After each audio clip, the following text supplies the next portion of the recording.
Assalamualaikum warahmatullahi wabarakatuh.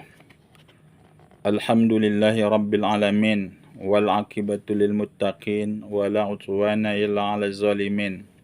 Asyhadu an la ilaha illallah wahdahu la syarikalah. Al malikul haqqul mubin. Wa asyhadu anna Muhammadan abduhu wa rasuluh. Al mab'utsu lil alamin. Bapak, Ibu, saudara-saudari yang saya hormati, sunnah mandi bagi orang yang menghendaki melaksanakan sholat Jumat. Walaupun sholat Jumat itu tidak wajib bagi dirinya sekalipun. Mana orang yang tidak wajib bagi dirinya untuk melaksanakan sholat Jumat karena dia ingin menghadiri sholat Jumat seperti orang musafir. Orang yang musafir itu kan tidak wajib baginya untuk melaksanakan sholat Jumat, sebagaimana kita jelaskan pada pertemuan yang lalu. Tapi kalau seandainya mereka ikut melaksanakan sholat Jumat, maka sahlah Jumat mereka. Itu kan tidak wajib bagi mereka itu untuk melaksanakan sholat Jumat. Maka oleh sebab itu, walaupun bukan wajib bagi mereka itu sholat Jumat karena mereka ingin melaksanakan sholat Jumat, maka sunnah bagi mereka yaitu mandi, yaitu untuk menghadiri sholat Jumat. Bapak, Ibu, saudara-saudari yang saya hormati, melaksanakan mandi yaitu pada waktu orang yang ingin menghadiri sholat Jumat, bukan karena harinya kita disunnahkan untuk mandi sholat Jumat, tapi karena ingin menghadiri yaitu sholat Jumat. Berbeda dengan hari raya. Kalau hari raya, apakah itu hari raya Idul Adha? Apakah itu hari raya Idul Fitri? Kalau orang masuk kepada malam hari raya Idul Adha, masuk kepada malam hari raya Idul Fitri, karena hari rayanya itu adalah disunnahkan kita mandi apabila sudah masuk hari raya, maka sunnah bagi seseorang walaupun dia tidak melaksanakan sholat sunat hari raya, sunnah baginya mandi, saya ulang, walaupun dia tidak melaksanakan sholat sunat hari raya.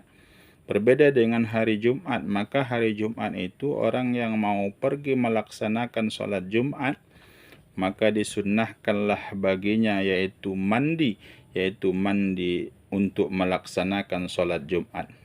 Bapak, Ibu, saudara-saudari yang saya hormati, kapan dia sunnahnya? Yaitu disunnahkan yaitu setelah terbit fajar. Kapan tuh terbit fajar? Itu adalah setelah masuk waktu subuh. Kemudian mereka mandi sunnah untuk melaksanakan sholat Jumat, maka sudah dapatnya pahala sunnah mandi sholat Jumat.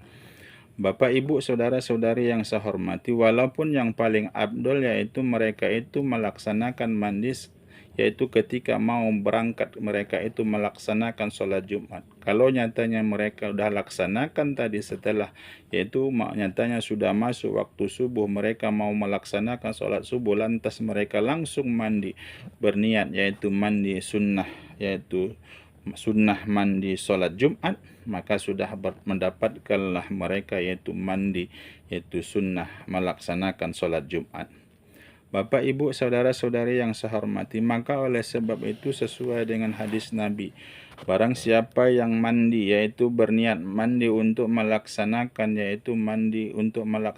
sholat Jumat, kemudian dia berangkat pada saat yang pertama, maka kata Nabi, orang yang melaksanakan setelah dia mandi sholat Jumat, kemudian dia berangkat pada saat yang pertama, maka diberikan oleh Allah pahalanya itu adalah seperti sedekah seekor unta.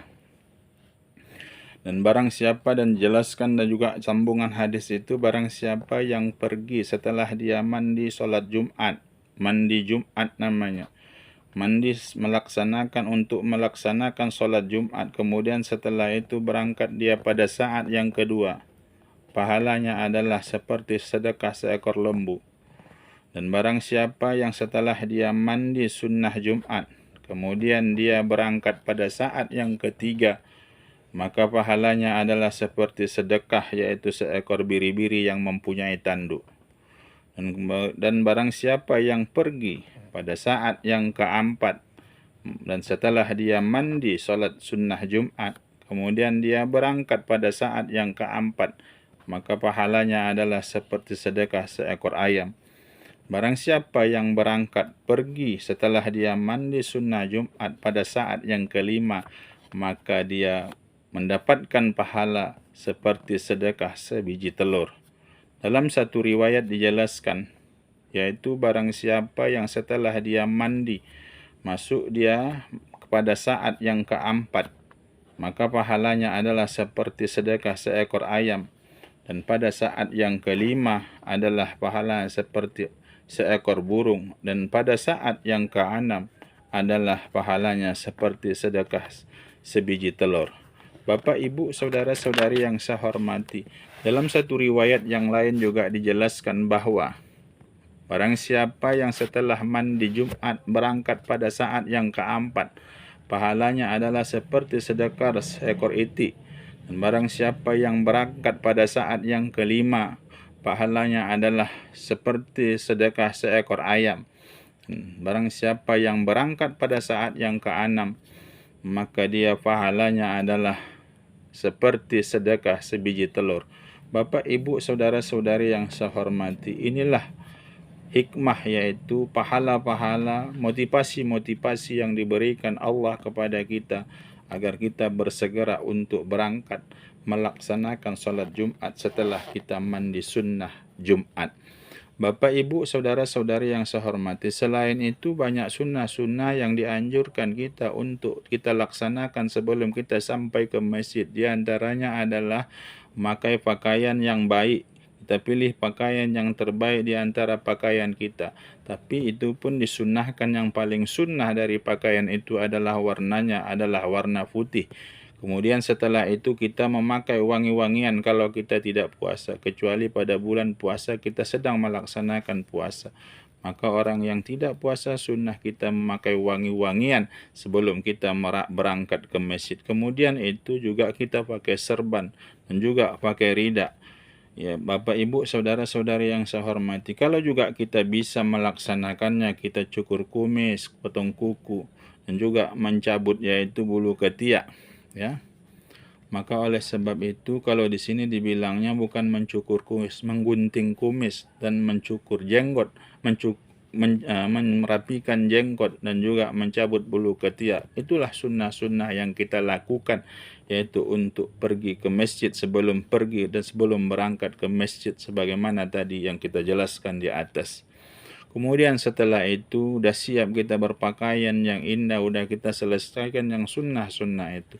Maka kita berjalan, yaitu kalau kita kuasa dengan perlahan, yaitu dengan saat pertamakah atau saat kedua, yaitu perginya dari tempat yang jauh menuju masjidnya, pulangnya dari tempat yang dekat, yaitu untuk menuju rumah kita.